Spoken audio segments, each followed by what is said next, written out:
A very good morning, class 11. This is your subject physical education. We will be continuing with chapter number 5. Name of the chapter is yoga. And this is your lecture number 3. Yesterday we were talking about the elements of yoga and we had a discussion about yama and niyam, the first two elements of yoga. So today we are going to start with the third element of yoga, which is asana.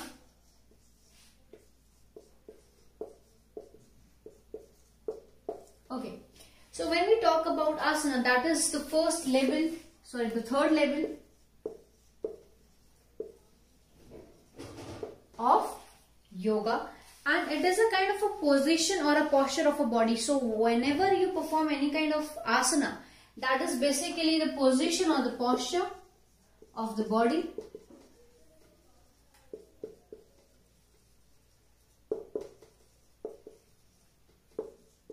Okay, you can even say or you can even define asana as something to be sitting, standing or lying down in a comfortable position for a longer period of time. We can also define asana as that. So asana is something to sit in a easy posture, easy or a comfortable posture. To sit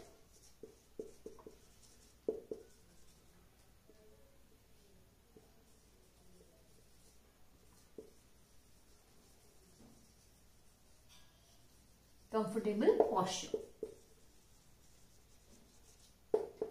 Okay, so usually we get very confused, as I said earlier also, we get confused about the two words, which is yoga and asana. The yoga is very different from asana. Asana are the different postures which we take or whatever exercise we perform, and yoga is something else. As in the starting of the chapter I told you that yoga is something which is the union of the individual soul with the supreme soul. So asana is a different thing, and whenever we perform asanas, those are the different postures and positions which individual's body take while we performing those asanas, right? So now we are going to talk about the different benefits which we get from asana. We will be talking about the benefits. So talking about the very first benefit is that it keeps our body flexible, agile and young. So it keeps our body flexible as we perform a lot of stretching exercises. So basically flexibility comes from when we talk about the joints, and stretchability comes when we are talking about the muscles, right? So whenever we perform stretching exercises, obviously there will be an enhancement in the flexibility of an individual. Then we will be talking about the agility. Agility is how an individual balance his or her body. Balance. Okay. The third one is being young. Like it keeps us young because we keeps on performing yoga for a longer period, asanas for a longer period of time. Okay. The next point says that it improves body fitness by reducing excess accumulation of fat. So it reduces accumulation of fat, or you can say that the storage of that fat. Accumulation means that the storing of fat, right? So the accumulation of fat in the body. And this is how it actually helps in improving the fitness. So it improves our fitness.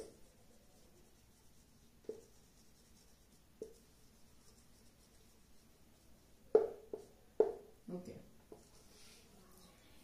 The next benefit is that it also helps in the functioning of various organs of our body. So it activates the functions of different organs. Functions of organs. Okay. Okay. So asana is the third level of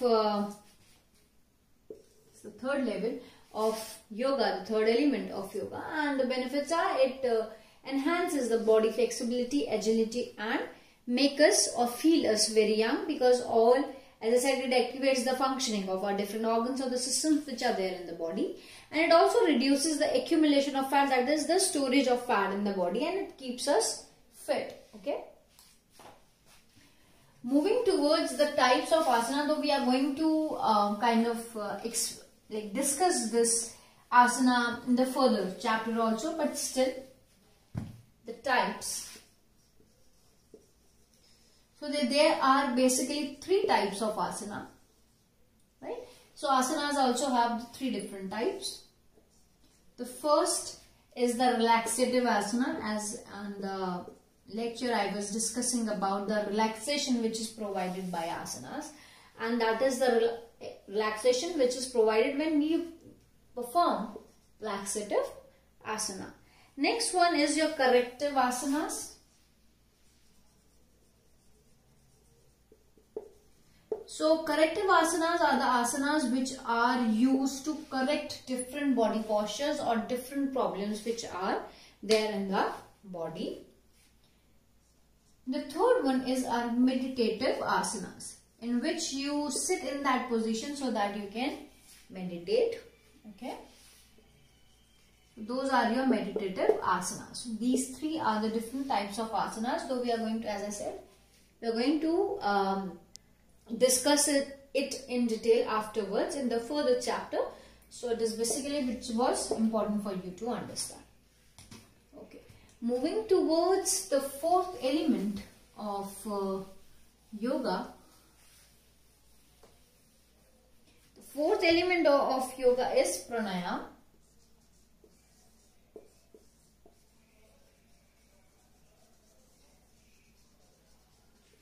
Okay. So pranayama is something which means of controlling the process of our breathing, how we breathe, right? So that is our pranayama. So pranayama is basically controlling our breathing process.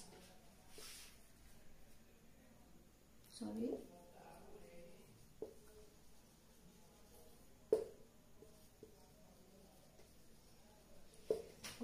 So when we control our full breathing process, and it means the appropriate control over inhalation and exhalation. So there is a proper control, appropriate control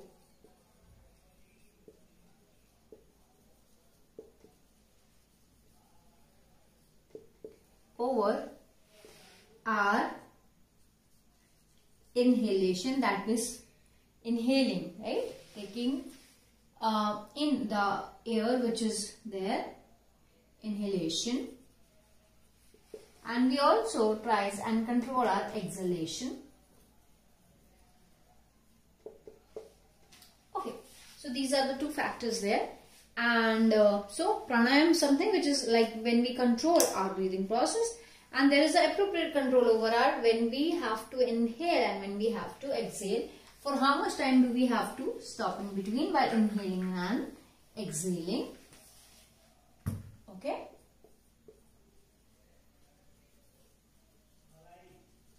Okay. So when we talk about pranayama, there are 3 constituents of pranayama. So there are basically 3 constituents of pranayama. The first one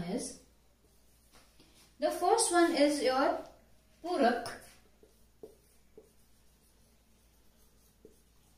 which means inhalation, right? Okay. The second one is our kumbhaka, which means retaining the breath, means the time where you there is a time between when you inhale and exhale. So there is a stoppage in between. That is your kumbhaka. Sorry.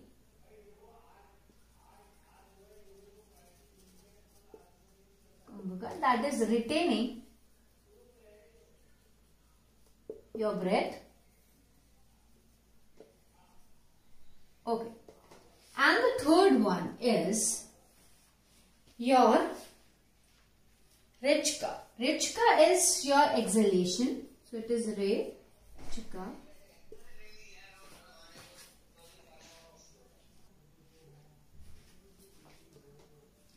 exhalation, right?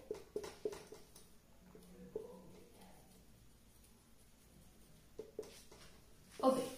So these three are the constituents of pranayam. As I earlier said, that it is something which it is related to how an individual needs to breathe or how you are going to control it. So there is Spurka, Kumbhaka and Vrichika, which means inhalation, retaining your breath, and exhalation, right? Now some of the importances or the benefits which are there, because if you perform pranayams on an everyday basis, okay, the benefits. So when you talk about the benefits, the very first benefit is it regulates the metabolism activities. So it helps you in regulating your metabolic activities.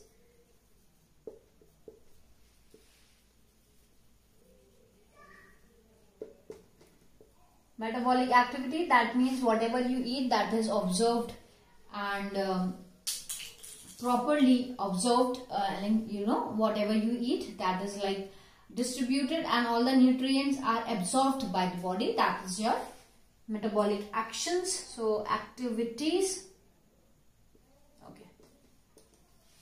Okay.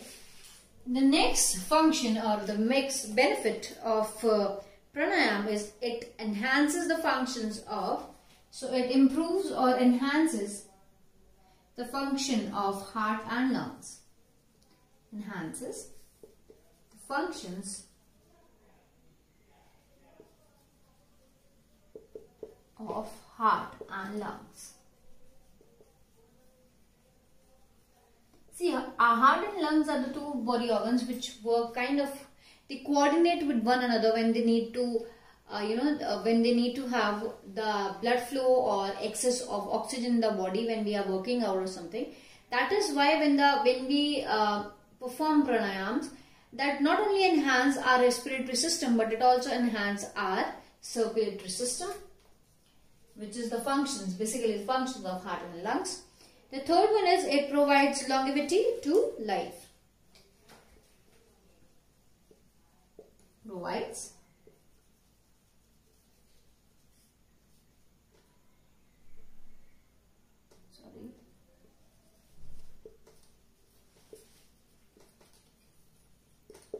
So these three are the benefits of pranayam, that why we need to perform pranayam on an everyday basis.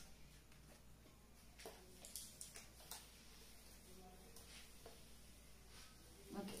Now we will be talking about the fifth one, and which is pratyahar.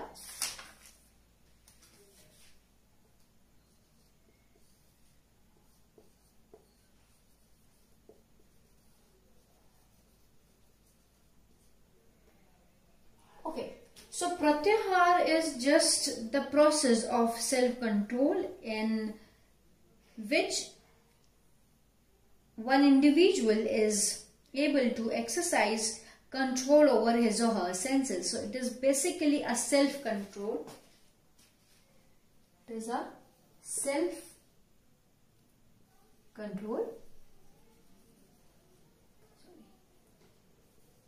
Self-control. And that is even over our senses of mind.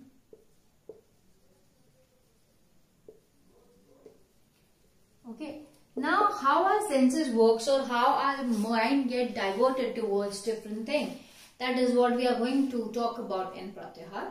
Here we have this kind of a self-control, that we don't get distracted to any of the thing which is there in the surroundings. It might be the words, the noises which we hear, it might be something related to the beauty of the nature, it might be something which is related to the touch, right? When someone calls you, say hello, hi, and touches you or shakes hand, right? So all these kind of different senses, we do get distracted from all these kind of senses, but when you continuously practices pratyahar, then you will understand that there is a kind of self-control, that you just don't get distracted, right, or disturbed by any of these things or any of the surroundings which are happening. So it can be like the words which are there, people talking about you or like in front of you or around you, the beauty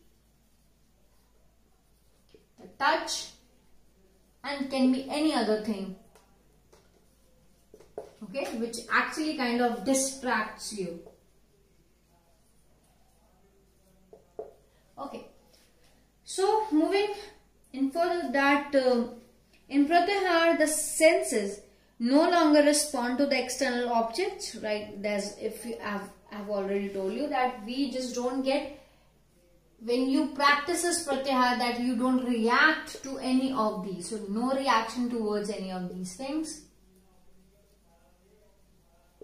Okay, and the next is that feeling this, it just makes you feel extreme pleasure in remembering the God.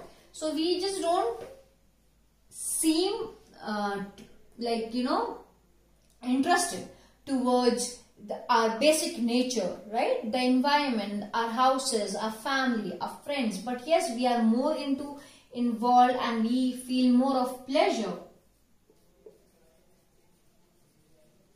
right? Remembering the God.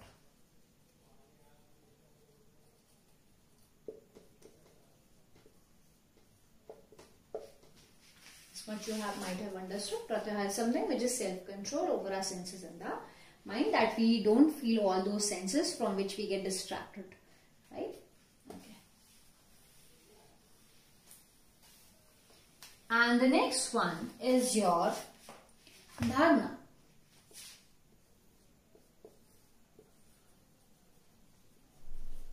So when we talk about dharana, dharana is something which means concentration of mind.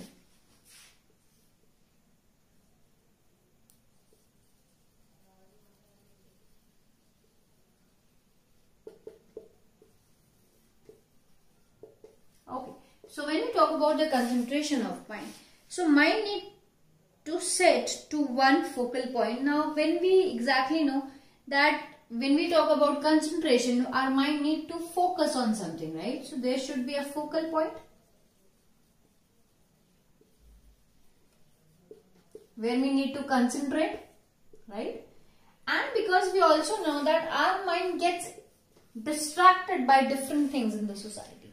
You might be sitting and studying something, you might be doing something else, but if you hear music, if you hear some sound, if anything which happens around you which is not even related to what you are doing right now, but yes, it distracts your mind. So mind is something which gets scattered or distracted by different things. So mind gets easily distracted by different things around you, right? But when you talk about concentration, that mind needs to have a focal point in which it will be focusing or concentrating.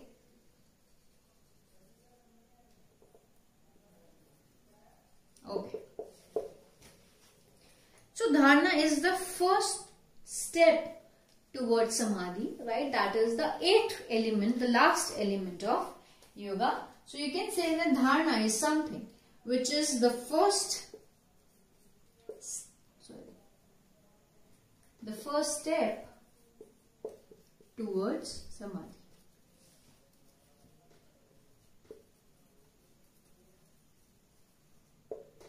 Okay, till here you might have understood that dharana is something where we concentrate our mind towards something, and that for that we need to have a focal point, and that focal point can be anything. It might be a point in the wall, it might be a point on your forehead where you try to meditate, or you try to like focus, put your focus on that particular point. And as we all know that minds obviously get distracted easily, so we need to have that focal point where we can exactly, you know, keep our mind focused or concentrated over it. And so it is a kind of the very first step which is taken towards when we get into the samadhi. So the seventh one is your dhyana. So dhyana is basically the same thing of dharana, but dhyana is something which is much more in a higher level of dharana. So we will be talking about dhyana here.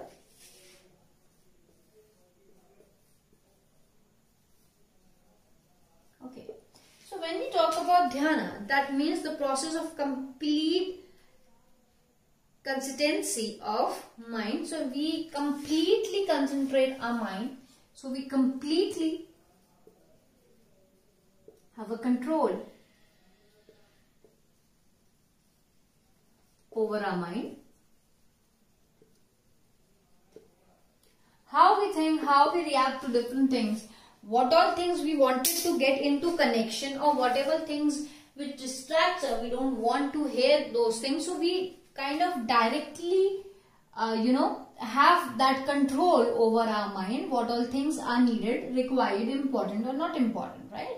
So that is your dhyana. So dhyana is a complete concentration of our mind over a period of time without any distraction. So dhyana is something where we are not at all distracted towards anything in life.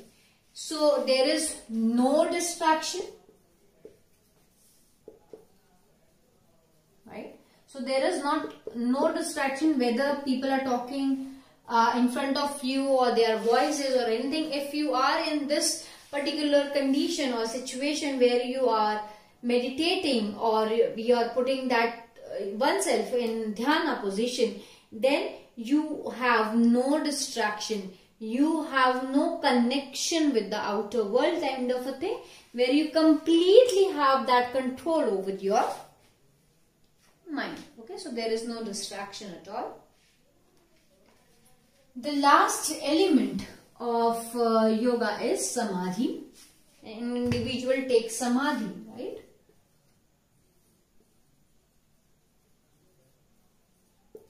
Okay. Now samadhi, when we talk about samadhi, so samadhi is the union of individual soul with the supreme soul, right? So samadhi is, when we talk about yoga, so right, in the very beginning of the chapter I said that yoga is something which means the union of individual soul with the supreme of the divine soul. So samadhi is that meaning, right, where you actually get connected to someone who is supreme, someone who has this divine soul. So it is a union of individual soul, divine, or supreme soul. Okay. So there is a connection between both of them. There is a unification. There is a union between both the souls. You feel attached towards someone which have this kind of a divine or a supreme soul. Okay. So it is kind of the checking or the distraction of all the impulses of mind. So you don't get distracted. Again the same thing. So you don't get no distraction from anything which comes to your mind. It can be like anything. So there is no distraction at all from anything from the outer world, that you all feel that connection with this soul and you don't have any distraction. You don't feel anything about the family, the friends, the environment, the nature, your surroundings, right? Okay. So the yogi and the yoginis, those who perform samadhi, like, they feel that, they kind of feel the real truth which is there, and they experiences the divine pleasure. So people, those who perform samadhi, those who attain that level where they actually reach samadhi, where no outer environment distract them, at that time they have this feeling of, so they feel this real truth, they feel real truth.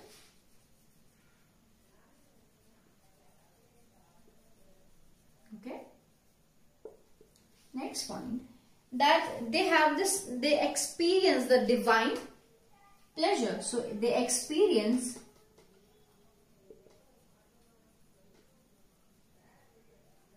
divine pleasure. Understood? Samadhi is something which have this connection and you don't get distracted to any of the things which are there in your surroundings, and it makes you feel the real truth, and it also makes you experience the divine pleasure. Okay. Now moving towards the homework for this lecture.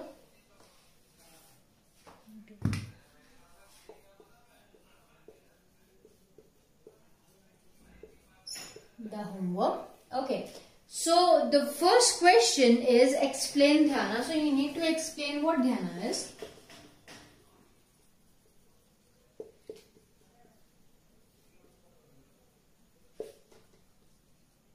question number 1. Question number 2 is list down the types of asana. So you just need to list down. You don't have to explain them. Just list down the types of asana.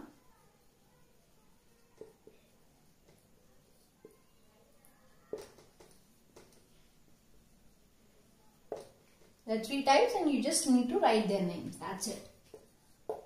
Question number 3 is, what do you mean by Kumbhaka? So what do you mean by?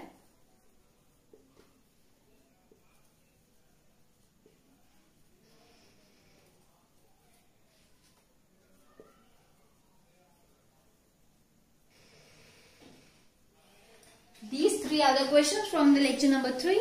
And now we are going to discuss the questions which were given in your lecture number 2. Okay. Okay, so talking about the questions which were given in lecture number 2. Okay, so the very first question which was given was explain ahimsa.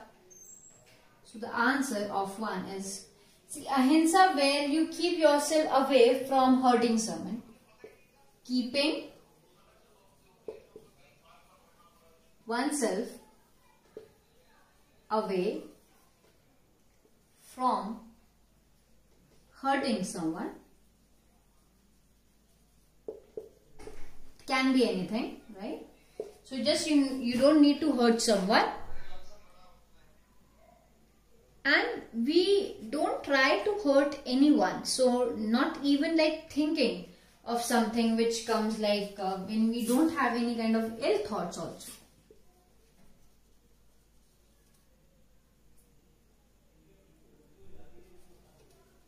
So no ill thoughts, right? That is your ahimsa.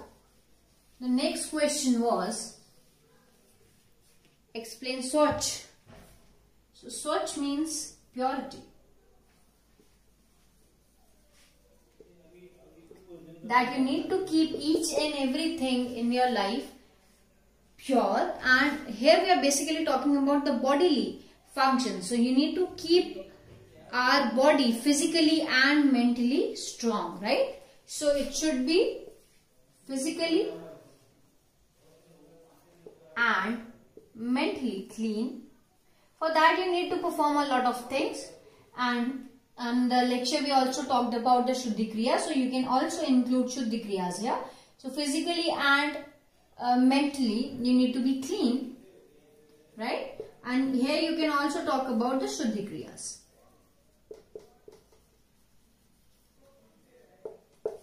Okay. The next point, the next question was write the elements of yoga. So as you know, there are 8 elements of yoga altogether, and those elements are, this is your answer 3. So the elements are yama, niyam,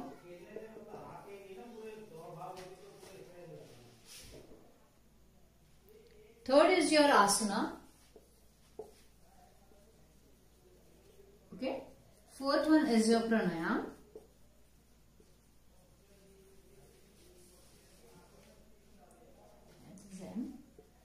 pratyahar,